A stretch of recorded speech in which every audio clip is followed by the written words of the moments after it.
Hey everybody, welcome to Valentine TV. Please, as you come in, hit the like button and subscribe to the channel. Join the Valentine family. Well, I don't know if you can join now. I think I don't know what happened. But anyway, you can subscribe. And the reaction tonight is coming from MERALI. Y'all, do y'all not know, or do you already know, Clayton Howard is still trying to sue Cassie. You remember the guy, if y'all watched the documentary, that the escort that was on there, leg all crossed, then told that Diddy made her do everything. He said when he asked her that one question, y'all been up for a while. How do y'all stay up so long? And he said it just like this. Then she showed me a pill. I don't know what that thing was. I forgot what you call it. But she showed it to me, and I tried it, and it was no problem after that, staying up for days and days. He said that. So he's trying to sue her instead of trying to sue Diddy. But anyway, I'm gonna let MURAD tell y'all a little bit, and also an update on Tim Westwood. I told y'all every time I hear his name, I'm gonna give y'all an update on him. All right, but I'm gonna let MURAD talk about this right quick. Hold on one second. So Cassie is in big trouble, guys, with Clayton Howard because the judge has approved that Cassie can be served and it doesn't have to be in person because basically she's been avoiding with all the addresses that Clayton is finding to come for Cassie. It looks like nobody is present at these locations. So Clayton cannot find her in any way, shape, or form. I find it to be confusing because he was in the Netflix documentary and he stated multiple times that Diddy instructed her to do these things in the freak. I think Clayton Howard is because I seen the backstory on Clayton Howard, and he is not right. I'm trying to tell y'all, in my eyes, and in his ex-girlfriend's eyes, that she had to put a restraining order on and run from him too, and all that stuff. Yeah, very mean. But anyway, I forgot what I was gonna say. Oh no, I didn't. I think that dude, he in love with Cassie. He didn't fell in love with Cassie. He wanted to see Cassie again, and she didn't had 3 children, and he's still and married to Mr. Fine, and he still gotta see Cassie. But the papers are going through Wig Door, and he's gonna knock that down every which way but freaking loose. He done been in the documentary and told the part of what happened, that Diddy made her do everything she did. She did because Diddy made her.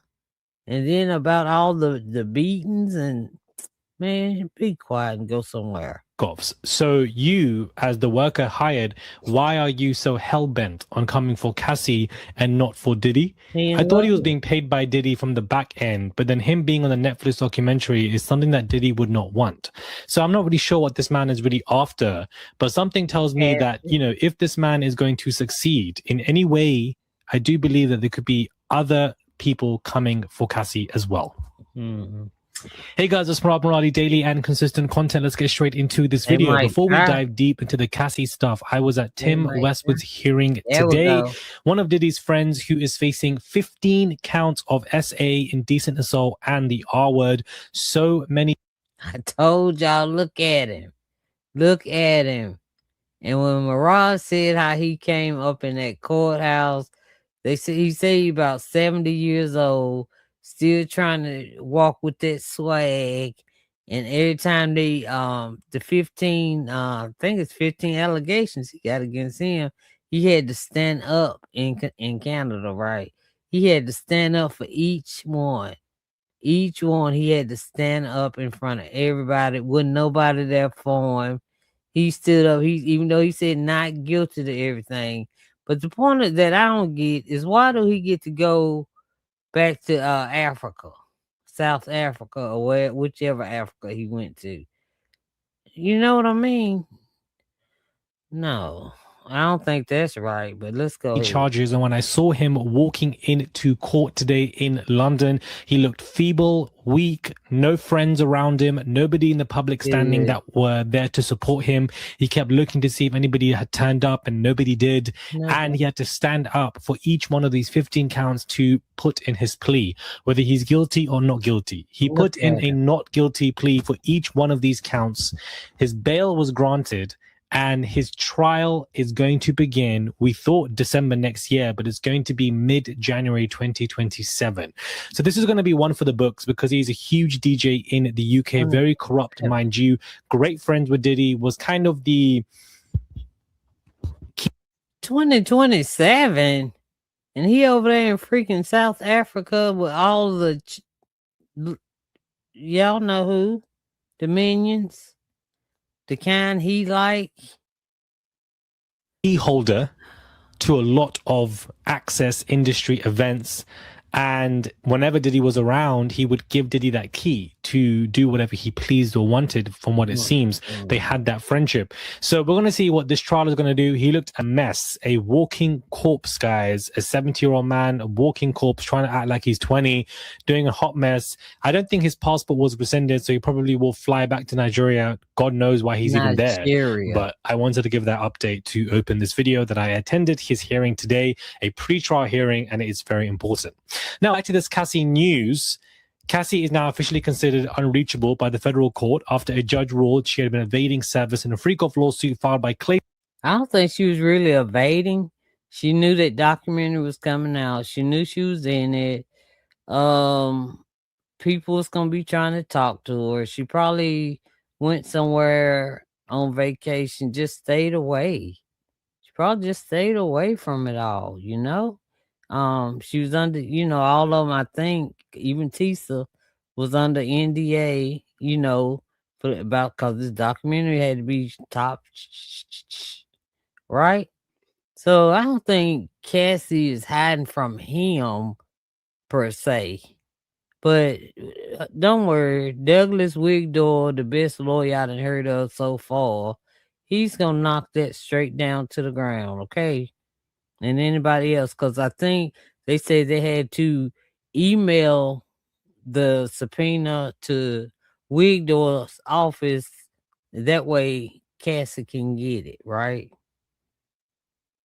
Clayton Howard, clearing the way for him to serve her through alternate means. Judge Anne Wang issued the order granting Howard's request after months of failed attempt to physically locate or directly notify Cassie. The ruling came after Howard demonstrated what the court called reasonable diligence, detailing 9 failed service attempts at 3 addresses in New York and Connecticut, as well as an outreach to Douglas Wigdor, who declined to accept any service for her. When no physical location confirmed, the judge agreed that alternate service was the only practical option and authorized Howard to send the summons, complaint, and order by email to Wigdor with instructions to forward the documents. Now, Douglas Wigdor is somebody who's waiting for anything that Cassie needs. He's ready to be retained because of the public image that he's gotten from the Cassie stuff has helped him. He's always been a successful lawyer, but taking on the Diddy stuff and starting all of this is a huge thing to have on your head to be a successful lawyer. So whenever she needs him to be retained, Douglas Wigdor will be there, and I believe that he will smack down Clayton Howard and his frivolous nonsense that he's trying to do. I don't think Cassie is this innocent angel, despite the fact that she is definitely a victim and gone through so much. I also don't believe that she is this innocent angel as well. She could have done things that were wrong, but under the guise of Diddy, the main villain, this egotistical maniac who is the main one that you should be coming for. I don't know why you're so hell-bent on Cassie. Like, I don't understand. I honestly don't get it, guys. I don't get it.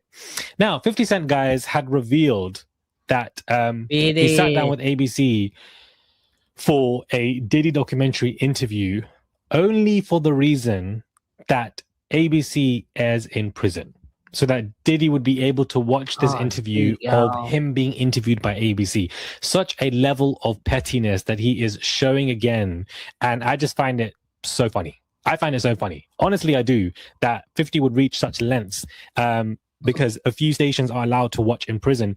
And he's like, I thought about it. What's wrong with that? Let Diddy basically watch me. And that the post reads, he is a complete menace. 50 is a menace. Him even stating in another interview that.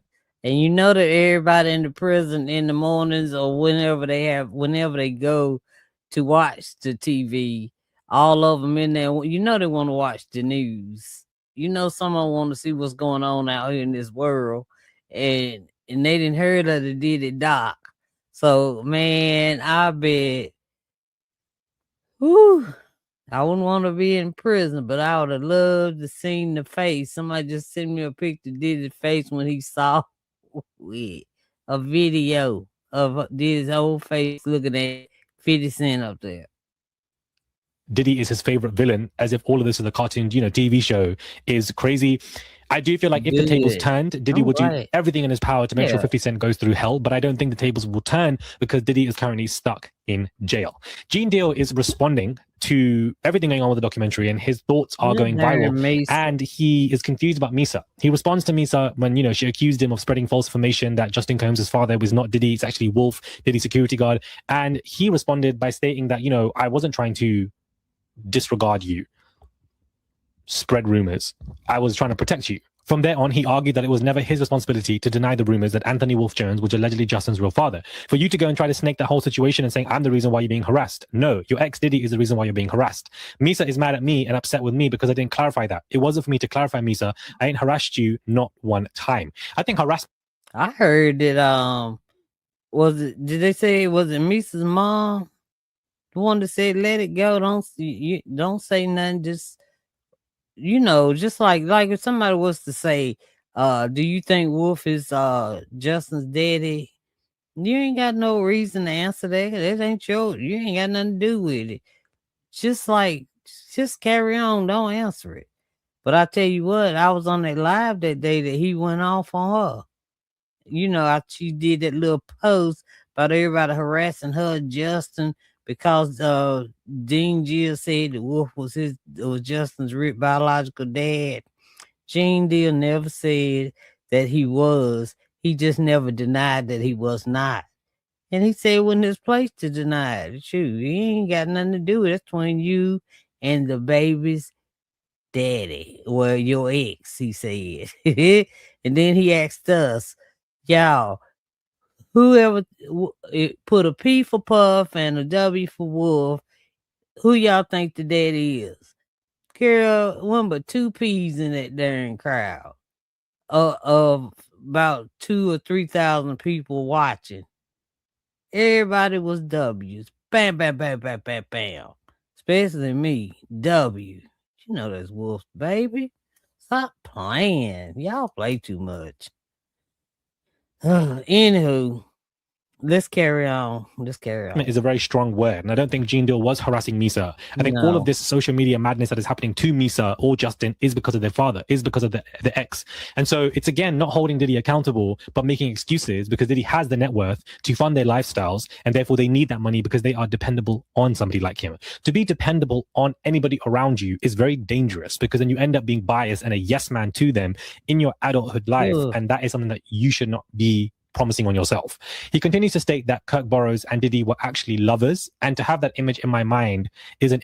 And this the part, MURAD, if you see this reaction to your video, at the end, Burrows said, yes, they did. Watch the documentary.